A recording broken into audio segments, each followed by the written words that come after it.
Okay, this is our second episode. Welcome back to What Is This? A podcast about the most obscure, weirdest, strangest movies that you should probably watch. Or, I guess in this case, Trevor, probably we need to tell people to avoid at all Well, now costs. hold on. That sounds presumptuous and naive at worst. Because you know what? I had a good time. Did you have a good time? I guess I had a good time. Yes. Well, okay. The thing is, don't watch this by yourself, because then you're kind of just a loser. Because this is not a good by yourself watch. Yes, we are losers, but yes, this is the type of thing where you probably should watch the movie, with a bunch of friends. This is one of those movies where you watch with a bunch of people get drunk or whatever and just have fun. Yeah. Don't watch this when you're like sick either, because I think that would be a major mistake. Which is ironic because this character seems to be sick all the time because he's laying down quite a Yes, bit mentally in this sick. movie.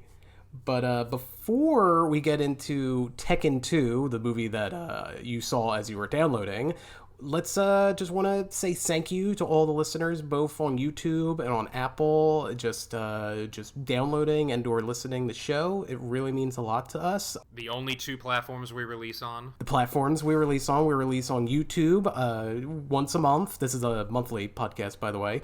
Once a month, we'll have an episode on YouTube We couldn't figure out how to get it on Spotify. and Spotify. Do we have Spotify? We didn't release No, Spotify. we couldn't. We don't know how to get it on Spotify, so we're like, Oh, that's right.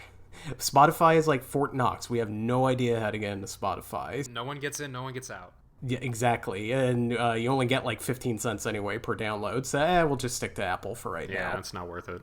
But again, want to just thank you guys and gals very much for listening in. We're going to keep doing this as long as humanly possible. So I don't know, maybe 2 more episodes and then we'll be done. But for now, let's get into a little bit of...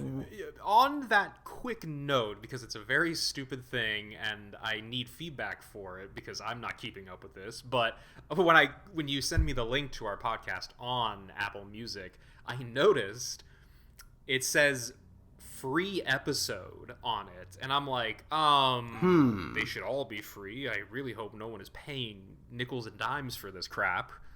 If you're paying anything for this, you guys are chumps. We'll make sure you don't pay for Yes. anything. I'm not sure why it says free episode. If you're watching this, it's going to stay free, so I'm not sure what happened there. But if you did pay, you're not getting refunds. No. That money's already been spent. Look, this is in some ways it's Trump's economy, in other ways it's Biden's economy. However it goes, we need the nickels and dimes as much as possible. That's what we're just gonna go with here.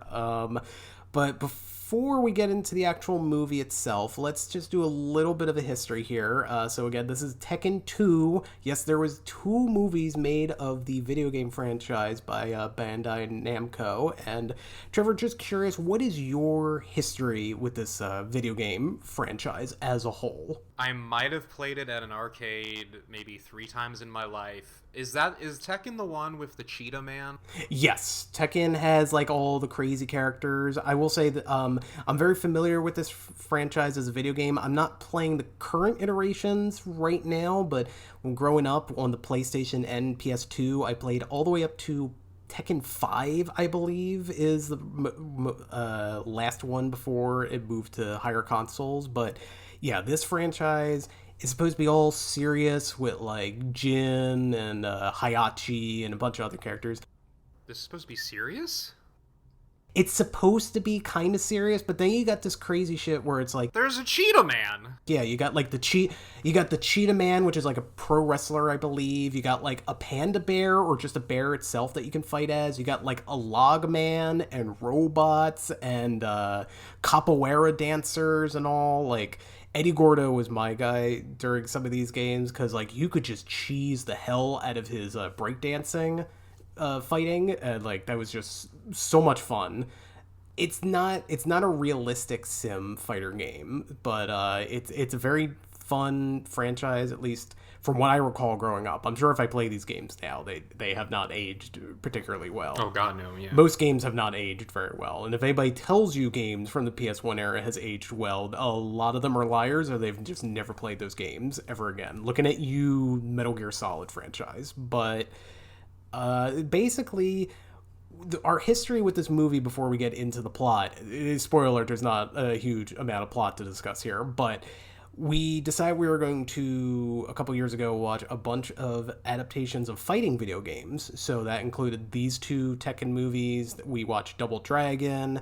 We saw Dead or Alive, based off, again, the fighting franchise, which, spoiler alert, we might do an episode way down the road if we ever do. And if we do, we're going to tell you to recommend it, because Dead or Alive is a fun time at the movies, unlike Tekken 2, which was quite a slog. But basically, we had the Stockholm Syndrome when we originally watched this, because there's just so many problems with this movie. But before we get into the plot, I guess we should talk about who's behind the camera and who are some of the actors here. This is directed by Chaos Aniyanda? Yep, go ahead and pronounce it like that. I mean, I have a friend from Thailand. I can call him up. Maybe you could do that. I'll put it in post, and it'll just be like a really rough edit of you saying how to say his actual name. From what I could gather from the internet, Witch is how you pronounce his first name. But luckily, this guy... Like sandwich. Yes, like a good old sandwich. But Witch here likes to shorten his name, I guess, to make it easier for American audiences. So he calls himself Chaos. So Witch Chaos is the man who directed this. He's just like Tony Jaa. His birth, that's not on his birth certificate. His name is not Tony Jaa. Well, I would prefer if that was on his birth certificate, because that's way easier to say. I'm sure his real name is, not anything a person with my skin pigmentation could pronounce. Absolutely not. There's probably like 80 more A's in his name than he lets on. But Witch Chaos, if you're not familiar with him, he has directed one of the worst movies ever made, Ballistics X vs. Sever. Now, is that actually, because, there's a ton of hyperbole that loves to be thrown around with all these kind of movies. Like, is it actually that bad? I haven't seen it. It's on my watch list, and we will watch it together. At one point, we will watch it together. I remember watching it way back when, because this is like an early aughts movie. I remember it not being very good, but I believe for the time, Trevor, this was considered one of the worst movies ever made. I'm sure in the span of things have gotten way worse than Ballistics X vs. Sever.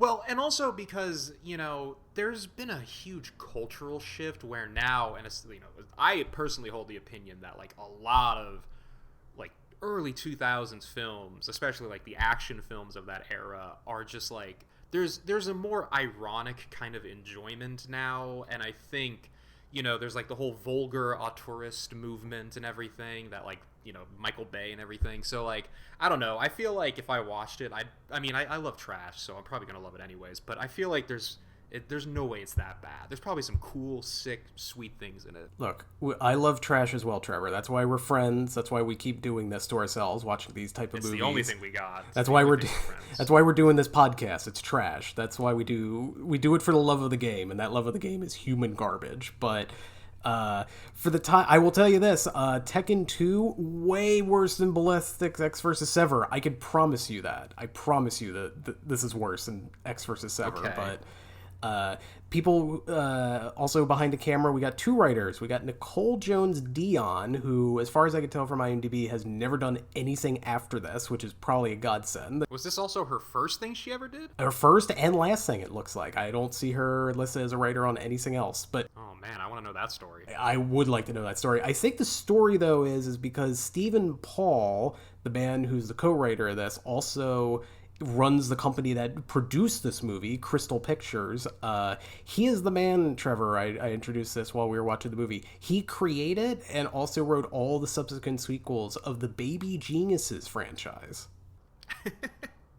Which, is that $1 billion franchise? No. Air Bud and Air Buddies is a $1 billion franchise. I think you get a couple nickels for Baby Geniuses. I know John Voight got a few nickels for doing all of those movies, because that's where his career went.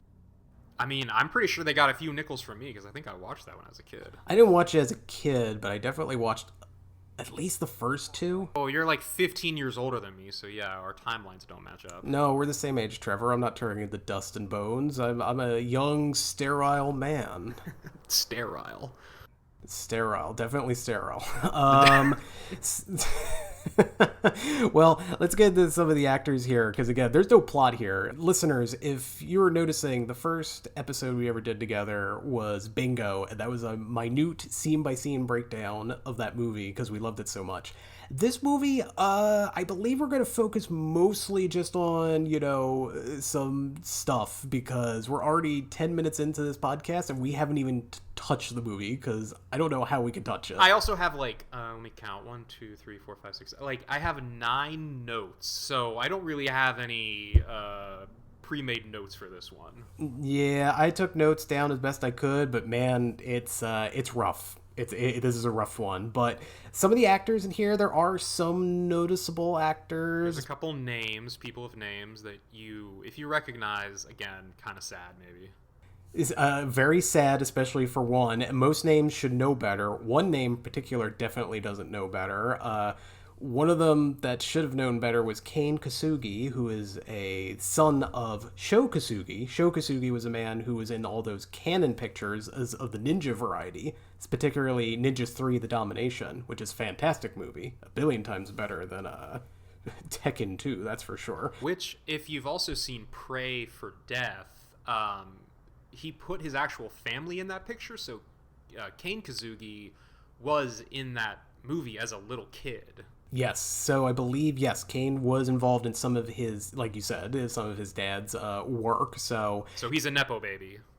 Oh man, isn't that weird? Every single time we watch a movie, we think, surely there's no Nepo baby involved, but sure as shit, there's a Nepo baby involved. Even ninja Nepo babies from the 80s exist. That's a crazy world we live in. Man, why can't I have a scenario where I star in quote-unquote some of the worst movies ever made, which they're not. Those ninja movies by canon are great, but you fail upwards as a son and you get to still make movies as you get older. That's... You fail as a son.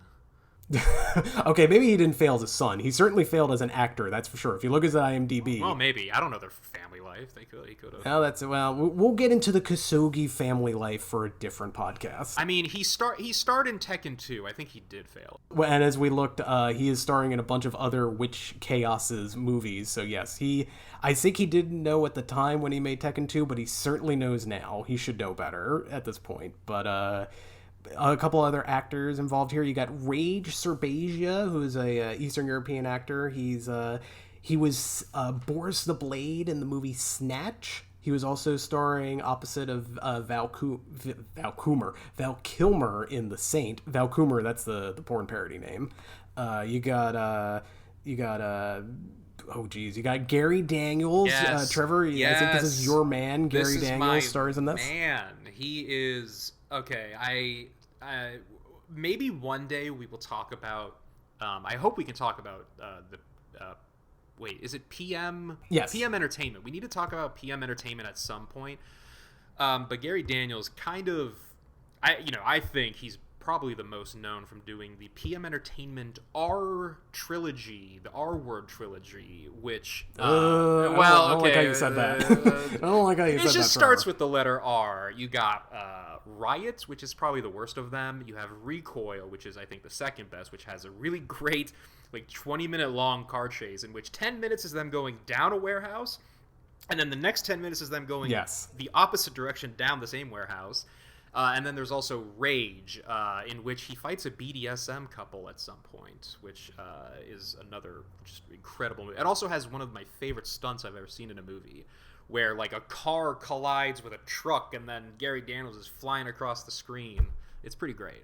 Yeah, I mean, say what you will as an overall actor, Gary Daniels. He's not particularly great as an overall actor, but at least for the 90s, he picked some really good choices. And I will say, Trevor, some of my favorite moments hanging out with you was watching Rage and Riot, because those movies took me a lot away from the pandemic years when we were watching these bad movies together. Yes, Gary Daniels took us through some dark times.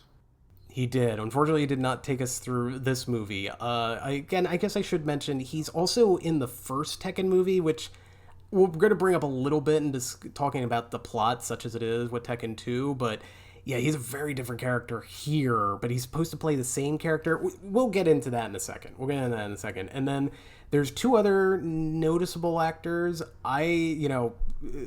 witches chaos aside, I'm not going to pronounce this dude's name, but Trevor, you know this guy Shajayek? I believe that's how you pronounce his first name. He plays the janitor in this movie, but also he is a character in one of your favorite movies, Only God Forgives. Yes, he plays the other cop in Only God Forgives, not Vitaya Prozingsum, who does he's the main cop with the katana sword. Yes, not awesome. The cool cop. He's the other cop. Oh, he's the other cop. And he's also been in a couple of other. But I mean, he's just a local Thai actor. So anytime if you watch a Thai movie, he probably shows up at some point. But he's great. I love him. I love seeing him show up. Yes, he doesn't seem to have a whole lot to do. No, he's a janitor. He's a janitor, which I guess we'll get into a little bit now. He's a janitor of this empty part of a town or city that they're in, but he doesn't sweep anything up. He just uses a mop, which doesn't seem very helpful when you're just we're supposed to be sweeping up a dirt concrete floor. Not sure what he's going for as an actor here. No, and there's not a lot of there's no trash or anything anywhere, which I mean, maybe he's just a really good janitor, but he doesn't have a whole lot to do. That's true, and you would think in a movie like this with action and all that, you would think maybe he's cleaning up the fight scenes and all the blood stains and all that, but outside of a few moments here or there, this is not really a rated R movie with a lot of violence. There's more nudity, honestly, this time around. A lot of nudity. Yeah, there's way too much inappropriate nudity. We get into this sometimes, Trevor, when we watch these movies. Mostly action. They're always these subpar action movies where they realize things aren't going well, so it's just, fuck it, throw some tits on the screen. They know that only guys are going to pick this out, so you got to entice them with something. Yeah, by the way, don't take that quote out of context. Fuck it, show tits on the screen. I need to keep a full-time job, so just, guys, just don't clip that. They're just going to put it out there. And then finally, the last actor we have that's definitely noticeable, probably runs circles around everybody, including Gary Daniels, is Cary-Hiroyuki Tawaga, who... I'm sure that's not a household name for us here in America, but what you folks know him as, what we know him as, because he's the best in it, he is Shang Tsung in the original Mortal Kombat movies, the Your Soul Is Mine, that actor. And he also is in the first movie. He's playing Hayachi, who is the main villain of the video game franchise, and I guess of this aborted movie franchise as well, but... I guess that's kind of about it in terms of who's in front and who's behind the camera. Trevor, can you maybe in a sentence or two try to figure out what the plot of this movie is? Kane Kusogi wanders around looking very confused because he has amnesia, and that's pretty much it. That's literally all that happens for 80 minutes, and then they show up in a YMCA and have a couple fights, and then it's done. That's about it, yeah. The YMCA, that's a little bit of an extra detail. I don't know if you put that in the log line on Tubi. I don't think that's on the Tubi log line, but... Came into my brain, and then I said... Yeah, well, I guess you kind of basically got the gist of the plot, so here's the thing. When we first watched this movie, there's something about... There's supposed to be a religious cult, but that gets abandoned after 10 minutes. Yes, Rage Serbajak is supposed to be this weird religious cult figure called the Minister, and he's training these people. It's so ill-defined. I don't know if he has control of this poor section of Thailand, whatever city in Thailand they're in, and he's just training these people to be assassins.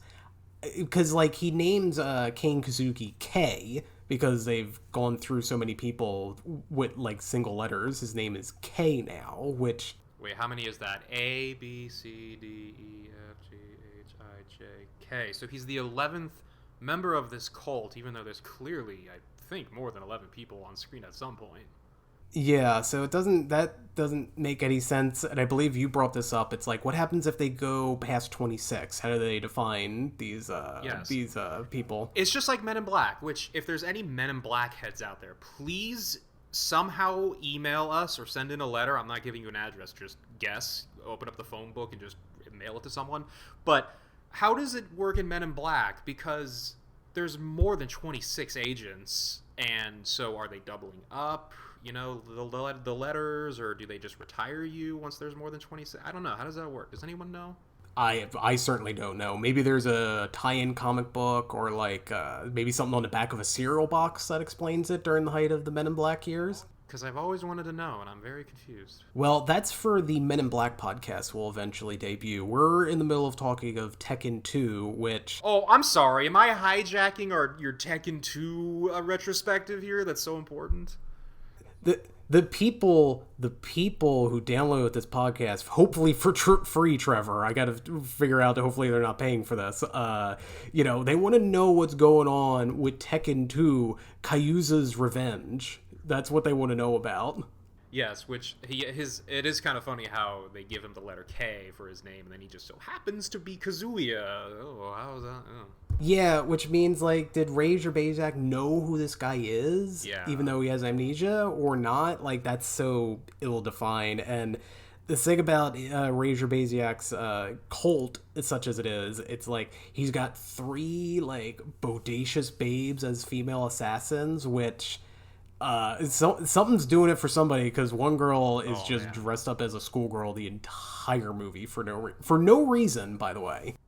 Yes. Which, I pointed this out because she's wearing an outfit that looks like a video game DLC. Back when video game DLC was like $3.99 and you get like an outfit, back in the good old days with...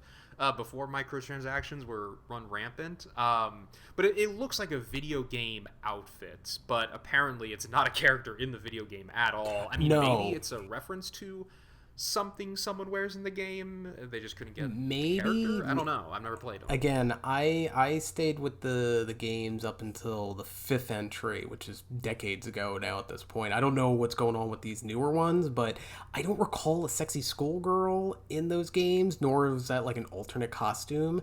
But what you were getting at that I'll also emphasize, other than Kazuga, I'm probably pronouncing these names wrong, sorry everybody, Hayachi, and then Brian Fury is in this game, aka Gary Daniels. So there's 3 people, not only that are supposed to be from the first movie, but by the way, Kane Kusogi is not in the first movie. That is played by a completely different actor, so they couldn't even be bothered to get that actor for the second movie. But anyway, there's 3 Tekken characters from the movie and from the games in this movie, but everybody else is just OG. Like, they couldn't even be bothered to somehow get other characters from the games into this, which is this is so not like the Mortal Kombat games and movies, Trevor, where they shoehorn so many fucking ninjas and who else in that Mortal Kombat Annihilation to the detriment of the movie. This is the complete opposite of that. Yeah, and they have the rights to the character. It's not like they have, we only have the rights to 3 characters. Like, no, you probably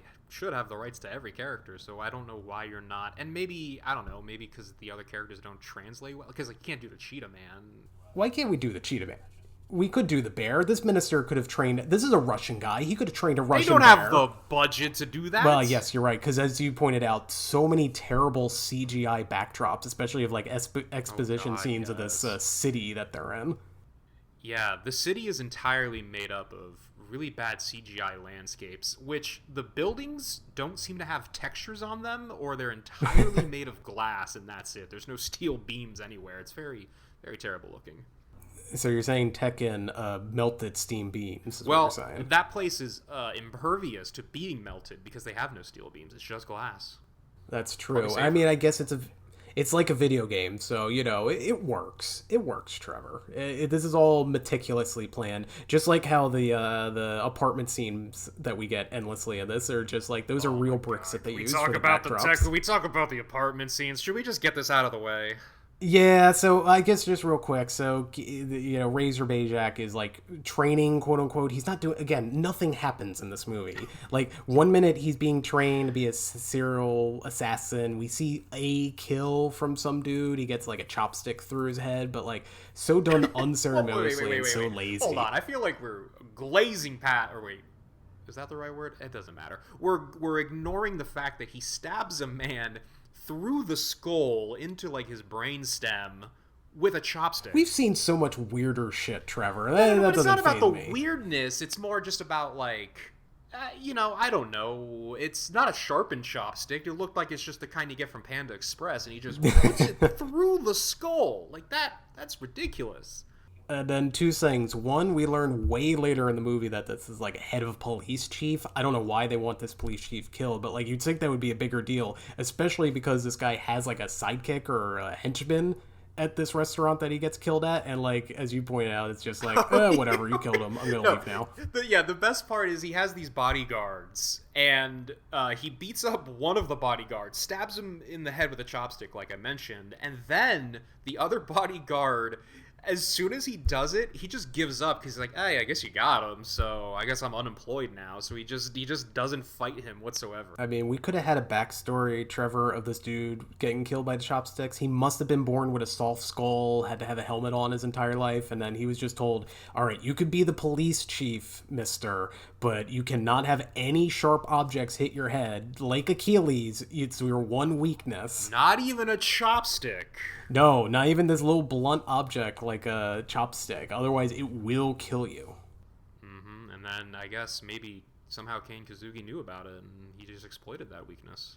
Apparently, but we get that death scene in the movie, and then we sidetrack to him at this apartment he got from the minister ? I don't really know why he's there now, but as you pointed out, like the production budget spared no expense with the items and the backdrops and everything for all these sets. It looks exactly like the brick set walls that I had in film school for our final project. It's either that or it was like a theater company somewhere gave them that, because I've recognized that from the theater days back in high school. But oh god, you were a theater kid? I was not a theater kid. My sister was, so I was around that a lot. You were in the presence of theater kids, though, so that's you got the stink on you. I never. Some say still didn't get that stank off. It never washes out. It's so unclean. Away. It's just like a skunk. So I guess what's funny though is like, so the death scene with the chopsticks isn't great. The backdrops aren't great. The CGI is horrendously bad. Well, okay, if we want to list everything that's bad, the sound's bad, the cinematography's bad. But one thing we did a little gloss over, and again, we're not going to do minute detail of this, but Kane Kazuya character, he's got like a bomb in his chest, and we discover that he has a bomb in his chest because the minister shows off another henchman having a bomb in his chest. But they had the money to get a fake body, fill it with fake blood or whatever, like meat bits, and show an explosion. So they have the budget for that, but they could not have the budget for anything else for the rest of this movie. No, and I think maybe maybe it cost too much money. They're like, oh, it's just a dummy and some explosives. What's it going to cost? Like $100, and then it cost way, way too much. And then they're like, well, we don't have any money for anything else. No, and you'd think there's be an exciting sequence with, him having a bomb. We see later in the movie his love interest is trying to get the bomb out of him, because just luckily this lady knows how to stitch a person up, open him up, and then disarm a bomb. You would think this would be more like scientifically hard to do, or I don't know how she knows how to defuse a bomb, but she does. But like there's just like no, I guess the best way to put this is like, this movie is just so aimless. Nothing really happens for the first 70 minutes of this 90-minute movie. Quite literally aimless, because the majority of the movie is Kane Kusogi just looking off into the distance, not knowing at what. I'm sure he did not get any screen direction whatsoever. And yeah, he's literally just wandering around Thailand just aimlessly.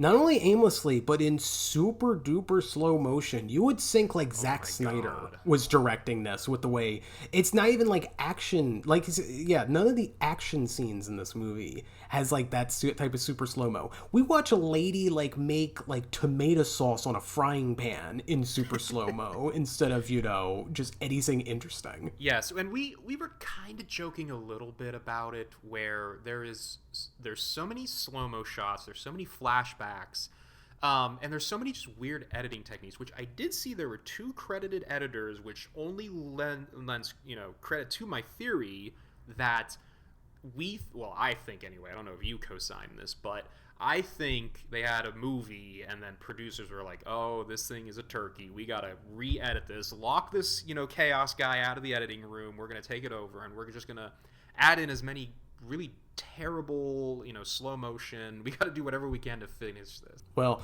I bet you another reason why I would say they needed two editors, because one of these editors, Trevor, I'm just looking up right now, Vance Null. Do you want to know what one of these editors in Vance Null did after he did Tekken 2? Oh God, I don't know. Snow Dogs?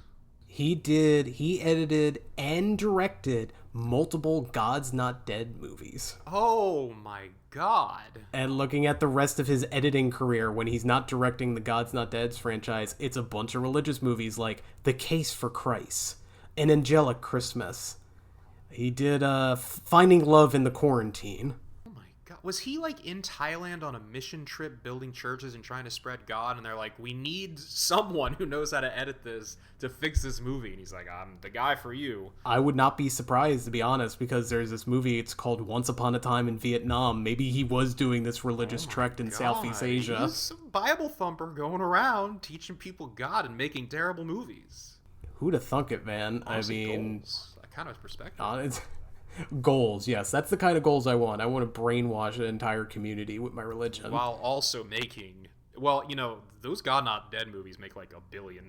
That's $1 billion franchise right there. Yeah, that was like the proto-Angel Studios was those movies. That was like the first real like Christian sleeper hit that I can remember. Yes, I think it's the first. Well, maybe that's not true because I know the like Left Behind series got some money in it. But I guess. But yeah, that's the for first. My time. Yeah, I guess for our time especially, it's like this is the first time where it's like some money is getting put into this because we want to indoctrinate all these people. Wasn't there just a recent God's Not Dead that like just came out like really recently? Yes. Oh yeah, they keep making these movies, Trevor, because people are gullible to buy them. But what do they even talk about it? Well, okay, I guess we're getting to the God's Not Dead movies, but like, what the hell are they even about? Because I thought, wasn't the first one just about like a guy proving in court that like, oh, you can't prove God's not real, so how do you keep making sequels? What's the plot? What is the plot? Do we still have that dude from Hercules in these movies too? Which dude from Hercules? Dwayne The Rock Johnson? He was in Hercules. No, I wish. It's the oh god, it's the guy from those the Fox TV shows, Hercules. Oh, a TV guy. I don't know. Well, God's Not Dead, In God We Trust. That was the most recent one. Too much God in the title. This is about a reverend trying to run for Congress. So it's all about, like, we got to put religion back in the schools. Yeah, because that's what we need, is more religion back in politics. No, but dude, okay, so... We need more church in our state. Yeah, so... Kevin Sorbo. That's the man. That's the asshole that I couldn't think of in my head. More. Yeah. He was Hercules back in the day, and now he does these kind of movies. He's not in this one, though. You got other weirdo religious guy, Dean Cain, as one of the actors of this most recent God's Not Dead movie. I don't know who that is, and I'm going to keep it that way. He is the Superman from the Lois and Clark TV show. So all these guys are failed TV show people who become right-wing religious grifters. Boy, that makes a lot of sense, doesn't it? Boy, I just dropped a truth bomb there. Anyway, we should get back to Tekken because I mean, what else is there? Because some of our listeners might be religious. Oh yeah, sorry if you're religious. I'm sorry for your loss. What? So I guess we can talk about. Oh, I guess one of my 9 notes I have here is that he's constantly searching for hotels because at the beginning of the movie. He's like fighting on top of a hotel before he gets a bomb in his chest. Yes. And I guess he's trying to remember this hotel. So he's like, I think 20% of this movie is him on the computer. He's looking at like Expedia.com or something. He's trying to find like this hotel, and it takes him a really, really long time to find it. Like there's probably 7 scenes of him just trying to find this hotel. He's like Tekken2.com, more like Tekken2.yeah. Yeah, exactly. And a lot of those, the rates for those hotels are pretty good. So, I'm looking at my next vacation. You could plan a vacation based off this movie. I mean, we all know why people go to Thailand. So I guess you want to be compared to those gentlemen that go to Thailand every year. Yep, absolutely. What else is there to do? Eat their food? That's too spicy for me. Oh, I'm too white. That's too spicy for me. Anyway, so yeah, what else is there to talk about of this fucking movie? I'm out of notes. Oh, the only other thing I mentioned is that this is training for dementia because of the copious amounts of flashbacks, and like they keep flashing back to the same footage over and over and over again. It's not like from different angles or anything. You literally see the same scenes over and over and over again with the same terrible voiceover from Cary. I'm sorry. I don't think he's a great actor, let's be honest. Oh, I don't believe that. I think he's a great actor. He's a good face actor, not a good voice actor.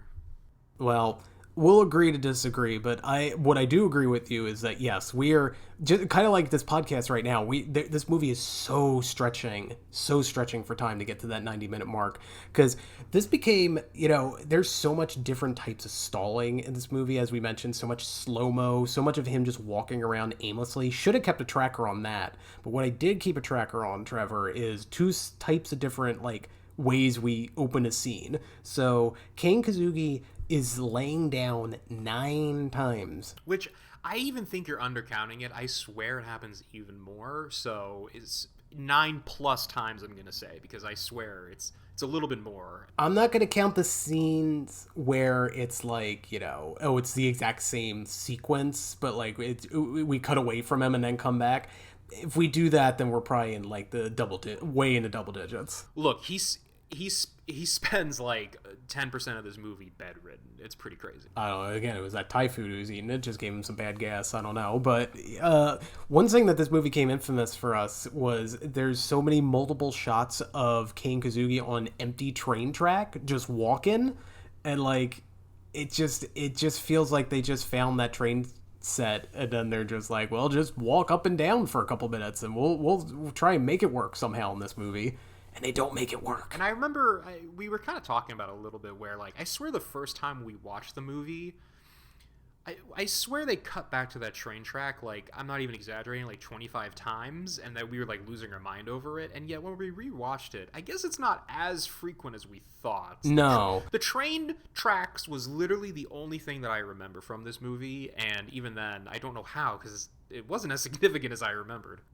There's a point where, again, he walks around aimlessly so much. I think we just conflated so many times of him walking across a shop or a marketplace in this Thai town, and just these empty alleyways, that we just kind of blended it together with the train tracks. But you're right, we always label this movie in I think the 2.5 years we originally saw it, we always labeled this as the movie where just walking on train tracks, because that's the only lasting impression we have of this entire movie, is that sequence. Yes, but as I was watching the movie, unfortunately, all the memories came flooding back to me, like I was in Memento or something, and I was like, oh no, it's this movie where he's stuck in that weird I don't know, empty stadium. He's just fighting random stuntmen, and then at the very end with the abandoned YMCA building, oh, I remember this ending, and yeah, it's just as bad as I remember. Yeah, you keep saying empty YMCA. I guess just to put a little bow on the plot, such as it is. Well, yeah, spoiler alert, I guess. Yeah, spoiler alert. Anyone. This is on Tubi, by the way. So if you do want to watch all 90 minutes of this madness, slow motion madness, it's still on there as of this recording. So I don't know if I'd recommend it. If you do, again, watch it with friends, get some drinks. Get a lot of drinks. Very high ABV value drinks. Yes, a lot of Mike's Hard Lemonade in my case, but the ending sequence as it is Ken Kusogi goes to Hayachi's warehouse. I don't know if this is supposed to be his HQ or something, but it's clearly supposed to be this large probably military base. You can see the director's imagination here. It's a large military base or something. He's got 1 million henchmen. Wait, Trevor, we can see a lot of his imagination. That doesn't mean it translates to what's on the camera. Well, it's all about the vision. He's an auteur. Yeah, so I get what you're saying, Trevor. This is supposed to be Hayachi's main HQ. This is because there's henchmen with guns walking around patrolling the area again. This is Metal Gear Solid, but keeping this empty swimming pool safe. Yeah, well, that's what I'm getting at. Is it's supposed to be that, but why would you show the pool? Don't show that. Because it's all they had. That's all they had to shoot with. That was the only part it was the only part of the abandoned YMCA that they had power running through so they could put the lights in. They had that, Trevor, and then they had this sweet staircase where Cary could like do a magic trick while he's walking down reciting his lines. Yeah, it's a very sick spiral staircase where it takes like 5 minutes to get down. Oh god. And this is where I think overall the movie just completely loses it, because it never had it, but it lost it. Yeah, so again, spoiler alert, this is like a prequel apparently to the movie that comes next, which is the first Tekken movie, but we learn that Heihachi is Kazuya's dad, which I believe is also in the game, so they got that right at least in terms of the plot. But like, what's weird is that he makes this revelation to the hero, but if you remember the first movie, Trevor, which I don't expect that you do remember the first movie. I don't. It's just like, he doesn't remember any of this, because it's just the first movie, such as it is, which again is also on Tubi if you want to watch it. It's just a generic action movie where it's just like a guy going through a tournament. That's all it is. But again, it's the same. It's supposedly supposed to be the same characters, hero and villain. But like, he doesn't learn in the first movie that Hayachi's his dad until like towards the very end. So like, you're making this revelation in this prequel, but nothing meshes together. And like, for me with my OCD mentality, it was really bugging me as we were finishing this thing. Yeah, the Tekken movies are not a good example of good screenwriting, is what I've learned. Yes, I think we've learned all fighting game movies, whether they be good or bad, the writing is never the point. You're just there to fight. Whether it's the video games, you're there for the fighting. I don't give a shit about the plot. Now, and I suppose that can lead us into, you know, arguably the main reason why you'd want to watch this, which is, how are the fight scenes? Well, actually, I think they are pretty dang good for the most part. Yes, shockingly, the guy that's the son of Sho Kazugi, he's a good fighter. Unfortunately, Trevor, he doesn't get to showcase it all that much except for the very beginning and very end of this movie. No, it goes way, way too long without a fight scene, and maybe there's like, it's a 90-minute movie, maybe like 15 minutes of fight scenes in it, which is not a good quota. That's not enough. So it's not even necessarily a fun, like, action movie where you can just forget about the world and everything. It's just like, no, you're just gonna be bored most of it, probably. Yeah, this is one of those movies that you could classify as, you could probably find the quote-unquote best scenes on YouTube if anyone bothered to clip these and put them on YouTube. But yeah, there's just like, I guess as you were mentioning earlier with Gary Daniels, there's no like sequence like in Rage. There's no like, I guess again, bringing up like Mortal Kombat, like there's no fun sequences in this movie. Yeah, and even if you're a fan of Gary Daniels, he's in it for like 5-10 minutes maybe at most. Like, he's barely in it, so don't put it on for that. I know you were thinking about putting it on for Gary Daniels, but don't even bother. Yeah, don't bother at all. He gets to like not climb, but like, such as it is, like do like a jump kick on like through a cage or whatever while he's fighting Kazuya. That's about it. That's all he does, and he just disappears from the rest of the movie. He was too busy doing Expendables. Well, no, this is after. This is after Expendables. Oh god, that's embarrassing. That is very embarrassing. Just like how the janitor, who just disappears from the movie, by the way. You'd think he plays a bigger role in the movie, but he just disappears. But like, he did this movie after Only God Forgives, or around the same time. So it's like, that's all his career ended up being. Literally 6 months before they filmed this, he was on set with Ryan Gosling, and now he's doing Tekken 2. That's just sad. And again, he didn't learn his lesson because he kept doing these chaos movies as the years go on, including even today. Apparently, he's going to do a 2025 movie with this dude, which is just, oh, that's sad. That's very sad. That's just an abusive relationship, man. You just got to end it. I guess money is money, but we end the movie again. I guess a little bit of a spoiler alert. Heihachi tells Kazuya that they're related. Oh my god, you're my dad. I gotta give you a Father's Day gift next year. But we totally skipped this, by the way, Trevor, but it totally doesn't matter. There's this like roommate or like neighbor that Kazuya has in these bad apartments named Laura, who she just dies. Like, she just shows up, she's brainwashed by his dad, and then she just dies after a weird, awkward cucking session, essentially, at the end of this movie.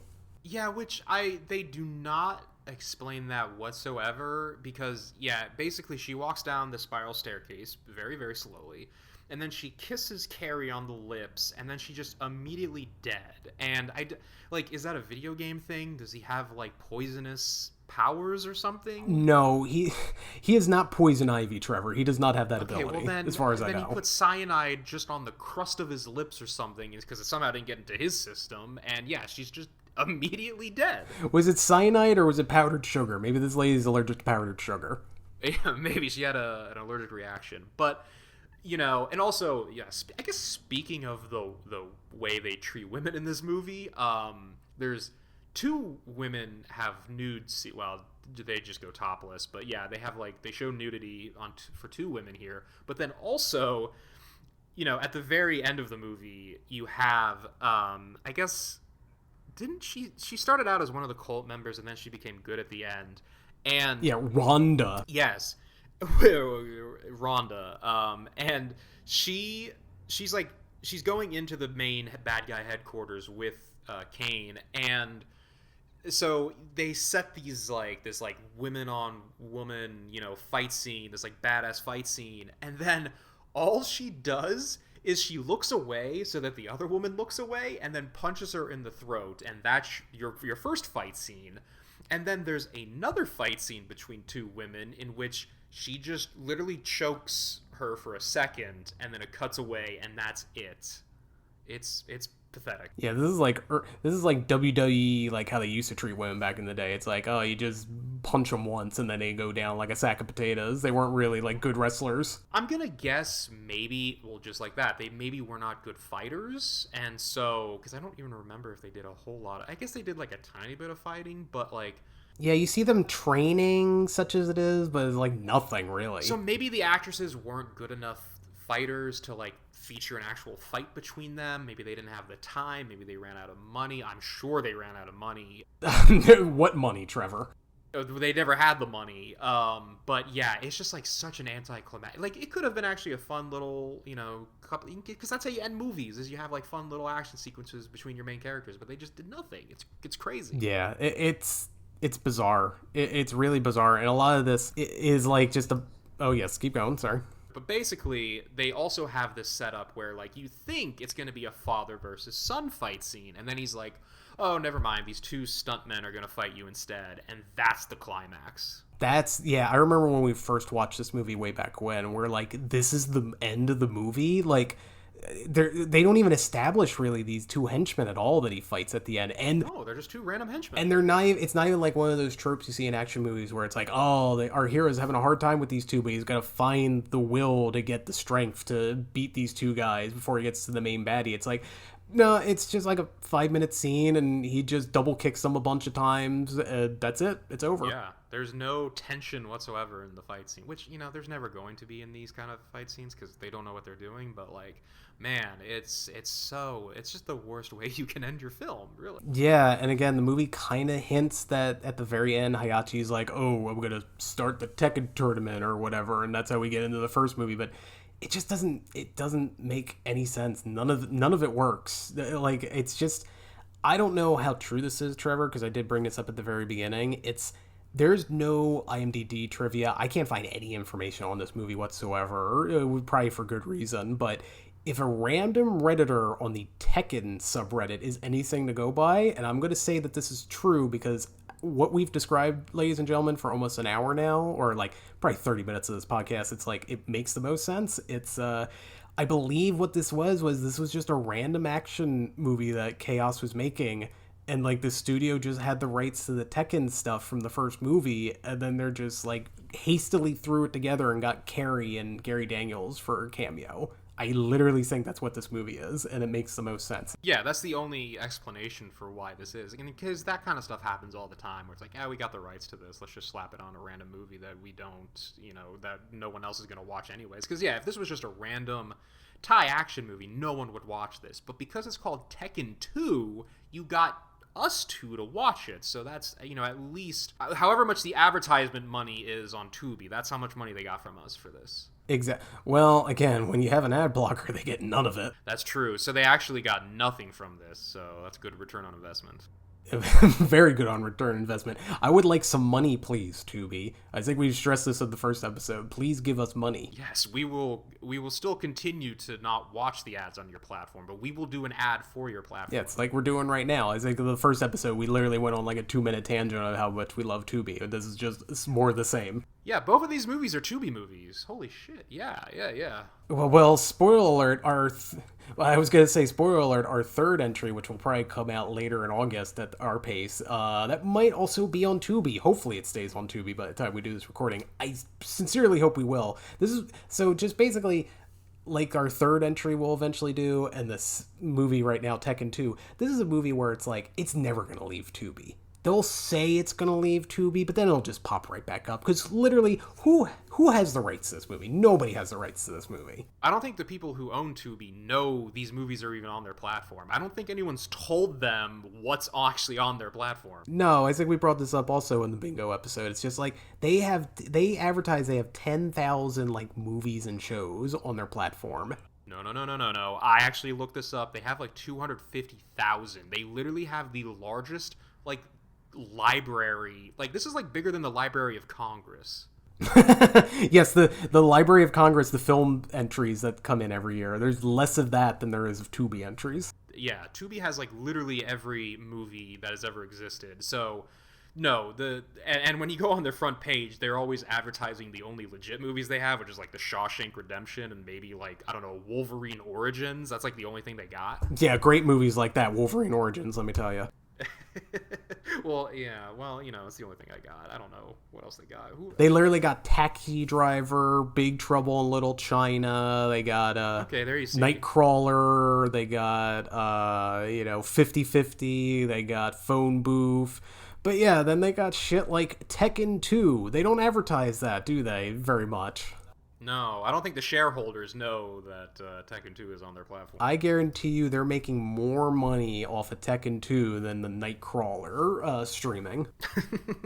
Yep, absolutely. Wait, the Nightcrawler? What's that? That's when Jake Gyllenhaal's playing the German blue guy. Not the Nightcrawler. I thought there was like a no. It's the Nightcrawler. This is like the subtle like X-Men reboot that they're doing. Oh, okay. God, they're rebooting the Nightcrawler IP. Well, hey, so he's apparently in this new Avengers movie, so they're gonna reboot everybody. Trevor, nobody's ever truly gone. Who? Jake Gyllenhaal? No, not Jake Gyllenhaal. Who? Alan Cummings is back as Nightcrawler for that Avengers movie coming out. Oh, okay. I'm getting my wires crossed. Never mind. Yes, you are. Would he make a good Nightcrawler? That might be a discussion for another day. Jake Gyllenhaal? Yeah. Well, he was already Mysterio, so that would make no sense. Oh yeah, because continuity really matters in these movies, Trevor. Okay, you got me there. All right, well, I think on that note, ladies and gentlemen, I think we've hit more than enough of the depths of Tekken 2. Man, is that it? Is that all we got? I think that's all we got. Like I said, this was not going to be a minute breakdown of Tekken 2 like Bingo was. So you guys are free to get out of here a little bit earlier today than last time. But I guess at the end of the day, Trevor, would you recommend Tekken 2 Kazuya's Revenge? Yes, if you're stupid like me, but not if you can pass an IQ test. And I don't even mean get a high score. I mean literally, like, can you finish an IQ test? If you can, maybe you shouldn't watch this. I'll say I don't say that this is a recommend for me. Well, now hold on. Now it makes it sound like I don't want to recommend it. I do want to recommend it, but you have to know... You gotta know, like, you gotta know film stuff in order to be able to know that they're doing everything wrong and make fun of them for it. It's one of those kind of movies. It's not, like, you're not gonna have a lot of fun watching this if you're just a normal person. Yeah, I can see where you're coming from, but I feel like we've seen way, quote-unquote, better or worse options of this ilk, and... As we mentioned, like, the action's just no good. What's there is just not enough, and the plot makes no sense. The writing is just terrible all the way through. The acting, by the way, is just horrendous up and down. Maybe Kane Kusogi is a great, like, martial artist, but, like, he's a terrible actor. The lady, I didn't even write her name down. The lady that plays Linda, one of the worst actresses I've ever seen in a movie, and she's supposed to be a romantic lead in this. And wait, was she the one with the baby that you talked about? yes, yeah, oh yes. Long story short, I'm not even gonna bother looking up the actress's name, but the lady that plays Linda, this is her one and only movie. But what's interesting, her infant went into acting. More nepo baby, legit nepo baby here. Literally a fresh nepo baby. A fresh nepo baby. She ended up being the baby for the Netflix adaptation of Lemony Snicket's A Series of Unfortunate Events, which is so amazing that this baby, who can't even form like syllables yet, had a better acting career than her mother. Yeah, oh man, they're gonna trade credits one day, and it's gonna be sad. Very, very sad. But what... It's gonna be on their tombstone. The pizza or the actual tombstone? It would be pretty weird if that was on the pizza. They could do a sponsorship, maybe. Oh, that's another sponsorship we can get. We're going to get all T's as our sponsorship. It's going to be Tubi and Tombstone. Oh, God, I'm not eating Tombstone pizza, though. All right, well, we just lost that sponsorship. Thank you very much, Trevor. Well, on that note, I think we're going to end it here. Again, if you want to watch this movie, I don't know why you would, but it's on Tubi for free. You know... I would just not recommend it. I would recommend Bingo, our first episode. If you haven't listened to that yet, watch that movie. I feel like we're just gonna keep we're only gonna recommend Bingo, and everything else we're just not gonna recommend, and we're just gonna always say go watch Bingo. Maybe we'll do that, Trevor. If we get into 1,000 episodes, half of the podcast is just gonna be ranking these movies in that kind of order. So yes, ladies and gentlemen, Bingo is number 1. Tekken is far down as number 2, and when we get to the 3rd episode in a month from now, we'll see where that lands. But I guess for now, thank you all very much again for listening for this episode, but just listening in general. Please subscribe on Apple Podcast and also on YouTube. Links will be in the descriptions below, and we'll also advertise the hell out of it for sure down the road on our social media platforms, which I'll also put in the descriptions. But yeah, at the end of the day, I'm Mike, and you are? Trevor. Alrighty, folks, you enjoy yourselves, and have a good day. Cue the Bingo music, because I think that's how we end this.